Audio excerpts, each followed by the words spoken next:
Hello, everyone. Welcome to Angie's Drama Room. I am your meeting host, Angie, where I do drama reviews on all things drama, focusing mostly on Asian dramas.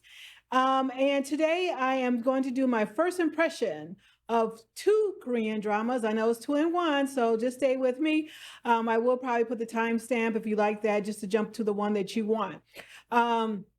Also, I'd just like to do a shameless plug on subscriptions. If you enjoy my show, or if you just enjoy watching me, or just any of the things I've done here, just ask that you go ahead and subscribe. So, my first impression will be on my Sweet Mobster and Miss Night and Day. These both of them are a Korean drama. It's actually a rom-com, romantic dramedy, and it's very comedic. So we have first my Sweet Mobster. Now, when I was first watching it, I did stop short of watching it in the middle of the first episode. I was like, it's not really drawing me to want to continue.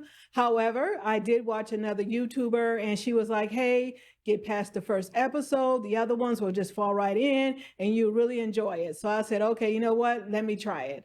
And so I did actually get past the first episode, and she is right.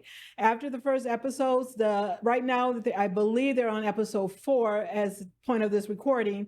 And actually, I was surprised. It is very good. It is a slapstick comedy, as you want to say, or physical comedy, which just basically means they do a lot of physical, like falling, slow motion scenes, hitting with certain unit things, with props and things like that.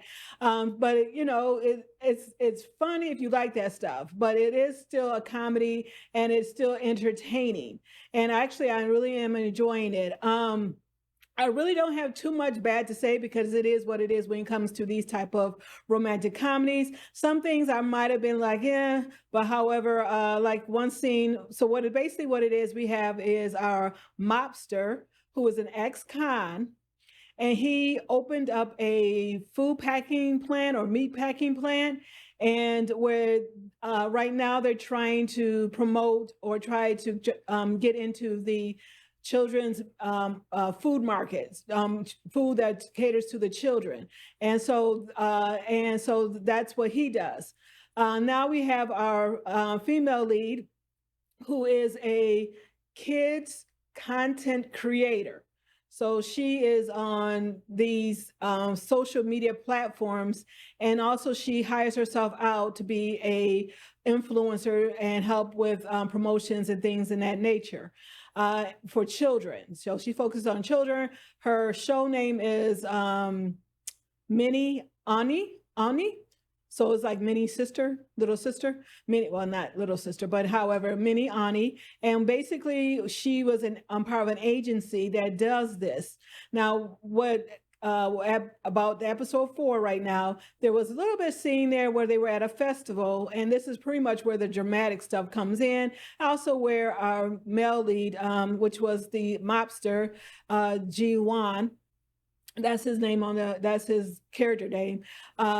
He went to this kids festival that does a lot of children promotions, food promotions, and things of that nature as a festival. So him and his group, so his crew were all done by ex-cons. So they have a mix of older and younger in his crew, and so in his company, I should say, or however you want to put it.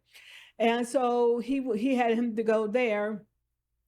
Well, and so happens she was there too, promoting another kids event. So she had to promote there. And this is where the kids event came in. I'm like, okay, she was supposed to teach them how to make mini pizzas, but instead of that, she starts throwing the pizza dough against the board and like, okay. And then she starts throwing flour all over the place, and kids are not. And so this is where our male lead Jiwon comes in, and all of a sudden now he's amorous and looking at her all romantic like, because she's throwing flour. Well, cooking flour, not just flowers, but flour, and I'm like, okay. However, it was cute because of course this is about episode 2, I believe. So they did have their little conflict in episode 1. So that's where the conflict came in. Again, you just got to get past that conflict between the two. Coming into now, we get into 2, 3, and 4. Episode 2 and 3 and 4. It moved a little bit more smoothly, and it was, again, it's physical comedy, it is comedy, and there are scenes that happens. And at this point of time, he basically started to really have interest in this kids creator, or mini Ani, however you want to say it. So, and by episode 4, he was really immersed in, really was very interested in being with her, or very interested in her. So it moved really fast. So I'm not quite sure. I'm thinking it's supposed to be a 16 episode show, but however, it did move very, very fast. But I do enjoy it. The male lead here, he is very mobster like. So he does look like your ex-con. He has the hoarse voice, raspy voice. If you like the raspy voice, yeah, that is kind of makes you kind of swoon after him. The female lead, she is a kids creator, content creator, so she does have that soft features. The only thing I kind of thought was her bangs. I know that's weird, but but anyway, it's makes her look very humble looking person, so that's probably why. But if you enjoy this type of show, it's really good. I do enjoy it. I'm anxious to wait for the next episode to appear. So hopefully I'll probably, after maybe another 4 episodes come through, I will probably do another impression, because again, they're only giving us 2 episodes a week. Okay, so then that was for my Sweet Mobster. Hey, tune into it again. Get past the first episode. You will really enjoy it. And it was kind of funny. That's what she said. I did it. And of course, I'm really enjoying that one.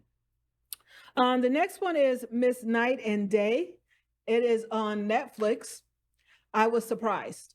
I kind of didn't like, I don't really like too much about where you get a older person against a younger person. And so I was like, however, I was surprised.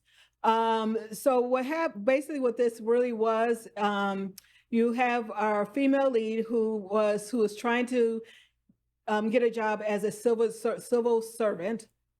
And so for the past 8, 9 years, she was not able to get a job. I'm not quite sure. I think she passes the exam, but however, she doesn't pass the interviews. I'm thinking, or she doesn't pass the exam. One or the other. She just never was able to get a job as a civil servant until now. What happened was she tried to get another job, but it didn't fall through. So she ends up getting scammed by a supposedly job offerer, or somebody who could help her with jobs. So she gets scammed. So she took 5 million wands of her parents' money that was supposed to go to something else to give this scammer, because the scammer says, well, if you give me this, I will show you details of how to come and get a job as what's your best choice. And then when it came down to it, she was supposed to give him some more money, but however, there was our male lead here, the prosecutor, happened to be a prosecutor, overhearing this whole conversation. I mean, he could have stopped it prior to her giving him this money, but however, he goes to the bathroom. She transfers the money to his account.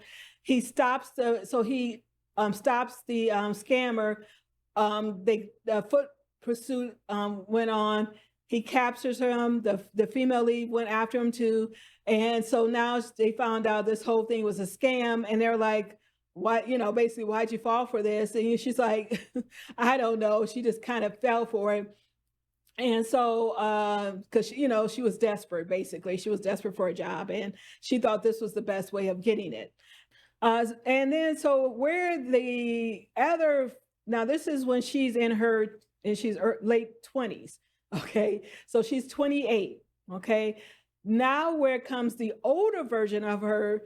So our prosecutor is in the middle of trying to dig up an old case and try to solve an old case. So where the older version of her comes in is where it's like a body switching with only one body. Okay. She follows this cat, this magical cat, mystical cat, down in an abyss of water, and you see this light beaming from it. And then the next morning when she wakes up, she is now an older version in her 50s. Okay. And so I was like, that's the reason why I was kind of like, I don't know, because then you have our male lead here who is the prosecutor. And so she's ended up, so it was comedic timing on this was impeccable. It was very good. Just watching the banter between the older version of our female lead in her 50s. So they did change the name a little bit. So in her late 20s, her name is Mi Jin. Character, and then when she's in her 50s, she took on her missing aunt's name, which was M Sun. Okay, so the older version, M Sun of her, now she takes the characteristics of the older version. However, she still has her conscience, so she doesn't have the conscience of the older version. Okay, so it's not her 30 years older or 20 plus years, 25 years older. So it's not her an older version. It's just that she is older looking. Okay. But the